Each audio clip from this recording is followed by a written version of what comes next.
Good morning, my name is James Tate. I'm the Director of Sales and Marketing here at the Westin San Diego Gaslamp Quarter. Welcome to the hotel and look forward to showing you around today. We're very fortunate here to have two different dining options. We have Bronze Bird, which is our new restaurant concept that will officially be launching in January. It's a really great take on some of your comfort foods with a SoCal spin. And then we have Ingredients Cafe, that has all of your grab-and-go options. We serve all of your favorite Starbucks beverages, and that's open throughout the day to grab a quick bite as you're on the go. I mean, we truly have a mix of everything here. We do have about 35,000 square feet of meeting space, so group business is kind of a large piece of that. But as you get to weekends and the summers, then we really do shift to more of a transient house. We're located right in the heart of downtown with access to the Gaslamp Quarter and Little Italy and then the waterfront. So, just being so accessible to everything, but then also kind of being away so that you can come back and rest at the end of the day. It's really a unique feature for us, and I think what some of our guests truly enjoy. Horton Plaza was a mall for the longest time, but the last 2 or 3 years it kind of slowly shut down. It's converting into a mixed-use facility called the Campus at Horton. It's going to be about 1 million square feet of tech, biotech, and then restaurants, some retail, and some shopping options that'll be really great, and they'll kind of help revitalize this area. At its time, Horton Plaza was kind of a world-renowned outdoor mall. But in recent years it hadn't been that, so it's exciting to see the changes. Just outside of our doors, there'll be a redone park that's kind of over there now, but they're going to reconcept it, and there'll be a ton of dining options and the shopping options, again, just right outside of our doors, so it'll be amazing for us. Right now we're on the 4th floor. We have meeting space from the 1st floor to the 4th floor, but this is really kind of, I think, the thing that the wow for our meeting space. It's our garden terrace. People have always loved being outside in San Diego, but even more so now. People truly enjoy just kind of being outside, the fresh air. I think there's some comfort, especially with the safety piece. But you've got the built-in market lighting, the chandeliers, there's heaters throughout here. It's about 6,000 square feet, and we do weddings, just right under this covered area here. And then one of the really cool things too is this big white wall is the back of the Spreckles wall, and we can actually project onto there. So we do, if it's a gobo with your initials for your wedding, or as kind of high end as video mapping, we can put that right on there and really kind of just add another dynamic to your event. When we don't have events out here, this is open to the public and to our guests, and all of this soft seating remains. And then we have, I don't know if they're out here right now because we pulled some of the stuff with the rain, but there are little QR codes that right here. These little QR codes that you can scan and order, and then it comes up. A server will bring it up and drop it off for you. Just a lot of great shows that come through. We actually just had Hairspray here a couple weeks ago, and that crew actually stayed here with us just based on the convenience.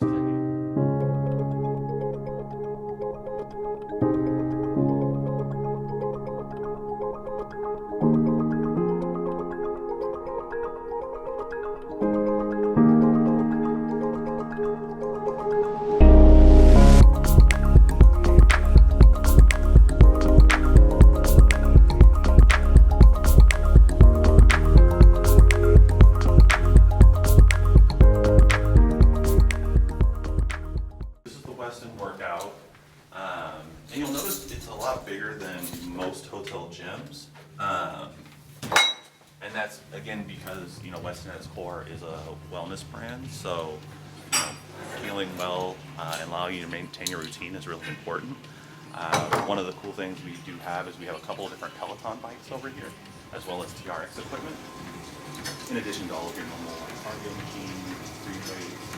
Pelotons are actually so popular that we have 2 rooms that actually have Pelotons in them that guests can rent, and so that way they don't have to, they can do their workouts from the comfort of their room. And our goal is to allow you to leave feeling better than when you arrived, and so we do that in a few ways. Again, through the Westin workout, through some of our menu offerings. And then just in the rooms, I don't know if you noticed, but like the lavender balm by the side of the bed, the shower, the amenities with the white tea, all of that kind of plays together to allow you to kind of regenerate at nighttime so that you feel great in the morning. And the sleep well is another part of it, just allowing you to kind of get a good night's sleep. The Westin Heavenly Bed, the ones that we have here is the Westin 2.0 Heavenly Bed, and it actually has cooling technology in it that allows you to stay cool while you sleep, which is supposed to help you get through the night much better. Yeah, if you go on Westin.com, there's a whole shopping area, and everything from the products that have the white tea scent in them to the bed are all available for purchase on there. We are on the 16th floor, and this is our renewal suite. And we have 2 suites that are similar to this, but it would be the equivalent of our presidential. And it's a really great suite because it does have the upstairs and the downstairs.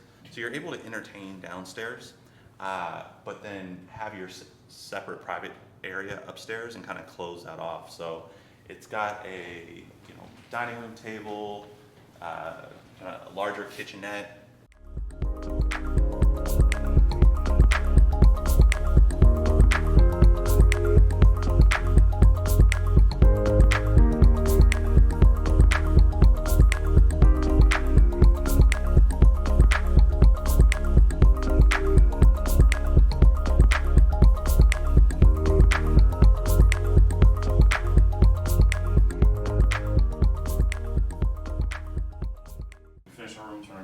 In April of 2020, and we replaced just about everything in the rooms, from the carpet to the wall vinyl, again all the new mattresses, furniture pieces all around. So everything is just about brand new in these rooms. We've got the Midway just sitting there on the water, and that's a decommissioned aircraft carrier that you can take self-guided tours on. They also have docents, people who used to work on the ship that can take you around and kind of show you some things. Pretty cool flight simulators as well, and they do events on the flight deck. So they've done basketball games up there. For the 20th anniversary of Top Gun, which was filmed here in San Diego, they did a viewing on there. Here on the bed, this is a program that we have. It's called Gear Lending, or Pack Light Stay Fit. And basically we have a storage room downstairs that has all of your different workout shorts, shirts, bras, shoes, and we lend this out as part of our destination amenity fee, so that way you don't have to pack it and take up all that room in your suitcase. And we launder everything, take out the insoles, you keep the socks. One of the really nice things is our private entrance and just how easy the flow of the space is. You know, a lot of downtown hotels, you're kind of like trying to pull in and unload on a busy downtown street. You know, with us, that's not the case. You have a private entrance, you come in, and then you head right up the staircase, and that takes you to the bulk of our meeting space. We have 35,000 square feet of space at the hotel. I think this one's set for roughly about 350 or 400 people.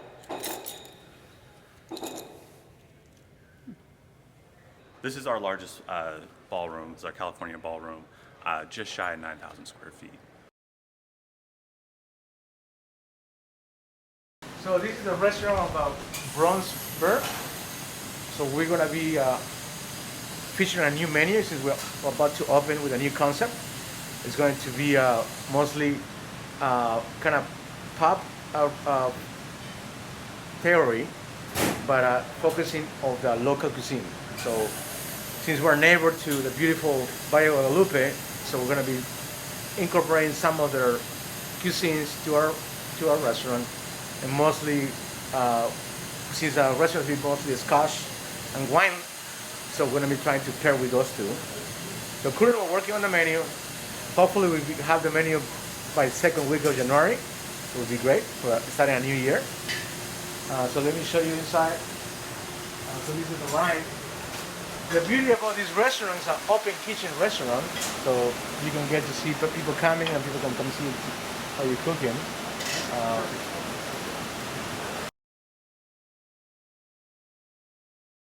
The beauty about open kitchen is you get to actually see your customers and see the people who come in to enjoy your meal.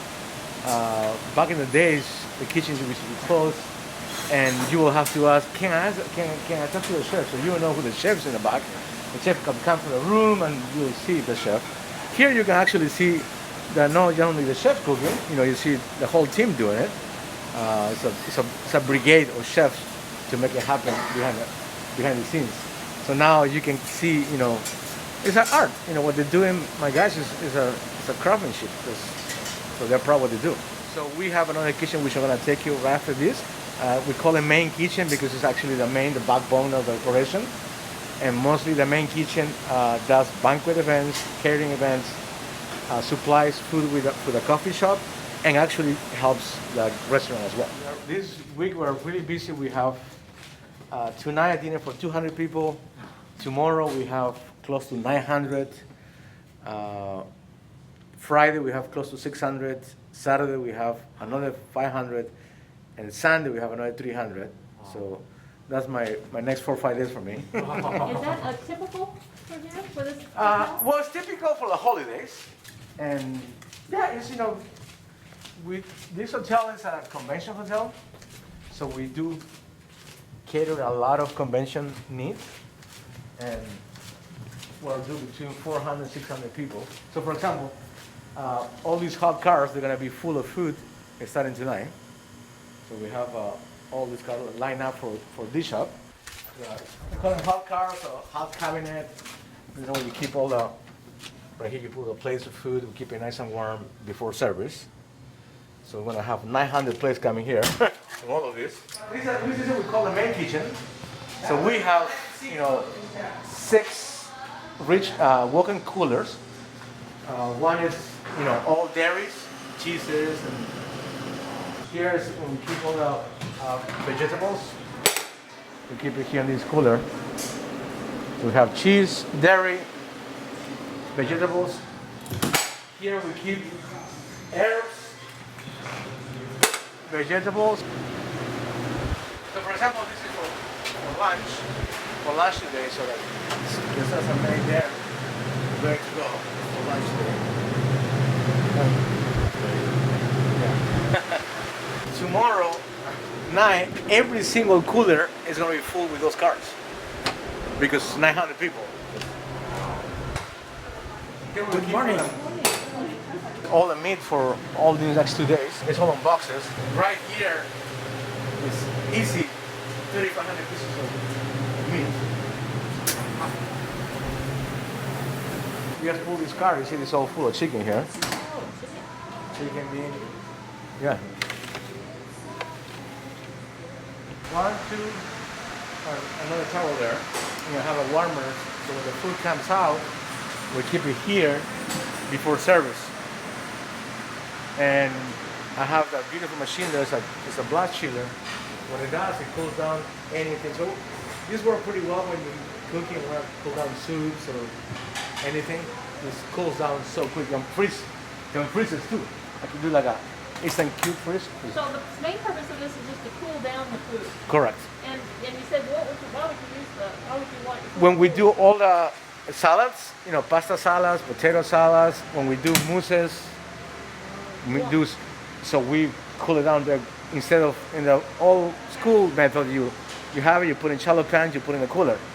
This one, no. You just put it here, put a timer, 20 minutes, boom, cool down. And actually, it saved me a lot of times when, for example, you got probably 500 people and they kept telling your chef, we're about to run out pasta salad. You talk about pasta salad, you have to cook the pasta, it takes 10-12 minutes, take it out, you have to cool it down, then cook.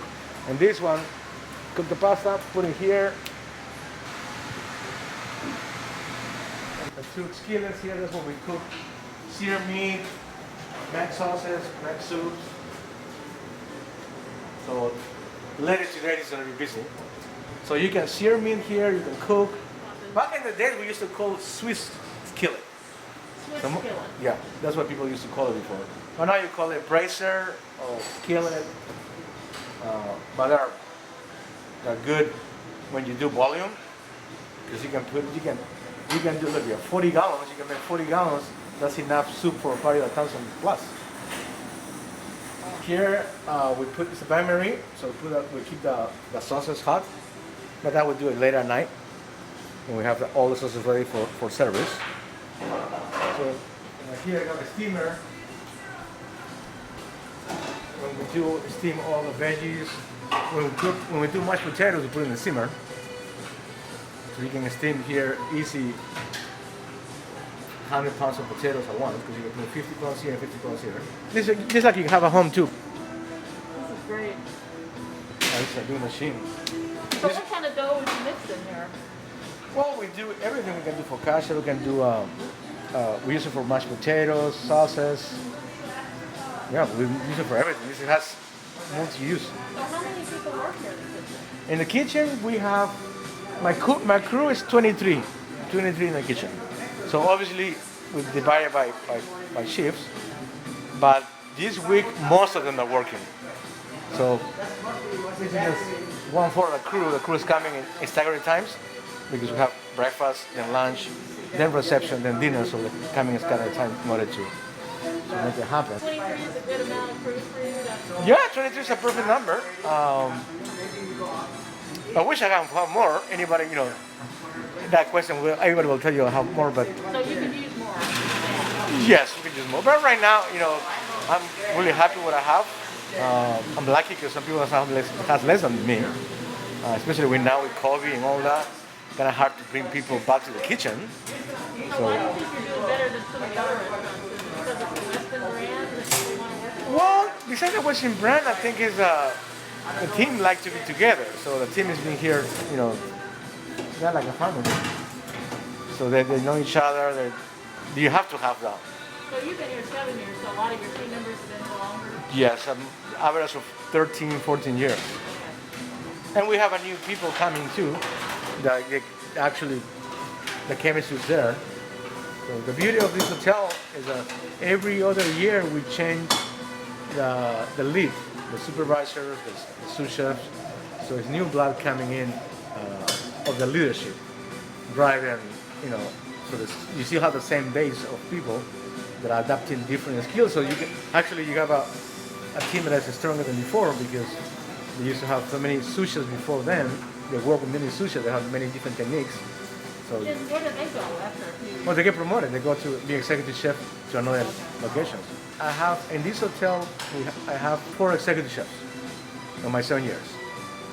So that speaks volumes about operation. When they work 18 months. This is my philosophy. You work 18 months here. Is nothing else you can learn. So you can go and do your own your own kitchen. You train Correct. future executive chefs that go out into the world. Correct. So that's my goal, because that's how I learned. When I started this business, my former executive chef, that's what he used to do. That was back in 1992 in Westin, Seattle. Yeah. The former executive chef there used to do the same what I do. And I know a lot of people that work with me back in that, before me or after me in that particular hotel. They're all executive chefs all over the world, not just United States, all over the world. People who used to work with me, my bosses, now there's VPs and CEOs of companies now. So back then, I think the Westin Seattle was the first Westin of the company. So I was lucky that I was working the first Westin of the company. Oh, I did not know that. Yeah, Westin, before Westin got what was created, used to be two hotels, Western hotels and international hotels. They both merged together and became Western International. Then after that, they said it's too long a name, so the West and Westin. So that's the background of the Westin name. If you got a chance to go to Seattle, next to the Westin Seattle is a building called Westin Building. That's where the Westin headquarters used to be. Obviously now, after that, it became Aoki Corporation. United Airlines used to own it before. Then Starwood Capital purchased Westin, became the Starwood Hotels and Resort. Then we're Marriott family. So it's I have seen a lot of leadership in my last 28 years. Marriott is a leading hospitality company in the world. So I'm lucky I'm part of it. I know you're busy. I'm thinking of those 900 guests you're going to have to. Do you ever get nervous? No, I've never been nervous because my team made me feel great. If I didn't have my team, of course, I'd be nervous, yes. Definitely I'll be nervous. But So you never have a problem getting everything done in time? no, Okay. and my team doesn't either. Yeah. Even though they do party of 800, 900, whatever it is. Actually, it's easier to do big parties. Tougher to do small parties. Because imagine you got 3 small parties, you have to prep for 3 small parties rather than just do the same prep for 900, easy money. So it's always, when it's a lot of numbers, it's better for us. So how far in advance do you usually know you're getting a group like 900? We know in advance, depends. This one's been kind of really, really low. We call them the industry pop-ups. There's been really last-minute events, which they're welcome because, if you asked me that question a month ago, we are doing double than we were do it. So it's kind of great things for us, especially for everybody. Before Christmas, everybody's working hours, overtime, so perfect timing. Last month, I wasn't expecting to be this busy. So business picking up, people decided to, let's get together for holidays. Hopefully that stays. Yeah. So do you ever have a problem doing supplies? Supplies is being a challenge for all the country, all the world. So this is a ratio. So for example, of 100 items that I order, 7 to 11 items, it may not show up. So that tells you a lot. So then you have to change the menu? Well, we work with our customers, if that doesn't show up, we can substitute with something else. But luckily, the major part of the menu has always show up. The only things that are always paper and plastic, some dry goods, some different ingredients that we can substitute. So we're lucky. We're really lucky. I'm trying to knock on wood, but lucky on that. But I know if you don't want in advance, you won't get it. So, for example, if you call right now, hey, I need 10 cases of strawberries tomorrow, won't happen because the supply has increased suddenly, and all the warehouses, they cannot have everything ready for us to call. So everything has increased by double, I think. So how much of your job is paperwork? Trying to figure out what to order and where to order it from? Paperwork is maybe all day, because as you know, every last minute events. Maybe I do average of 2 hours a day, just on paperwork to order. Just to order. Just to order. And then you have to follow up with the orders and make sure it gets delivered. Correct. And you're responsible. Especially now than before. Like now I call every day. It's coming. Let me know because I need to substitute something else. So it's being a lot of calling. Well, now it's not calling. Now it's texting now. Yeah. So that helps a little bit. So what about creating business? Do you have time to create new things? Or? Yeah, we're creating a new menu for the restaurant. So on top of all that is happening, we're creating a new menu. That's why we put on hold a little bit for a new menu because we need to make sure we have all the ingredients available. Oh. I don't want to call it next week. Oh, we don't have it, and they want to have items out of the menu. So we're trying to make sure we keep the pace of ordering, so our suppliers know that we're back in business. They're going to be ordering moving forward the same amount, so they can keep down their stock. Because if you, this is what's going on to all my colleagues. We're going to be ordering that amount in the past 13, 15 months. So suddenly, if we used to order, let's say, 10 cases of bacon a week, now we're going to 25 cases of bacon a week, and now you add everybody else. So now if I order 20, they will give me 8. If I order 10, so because everybody has to get the bacon.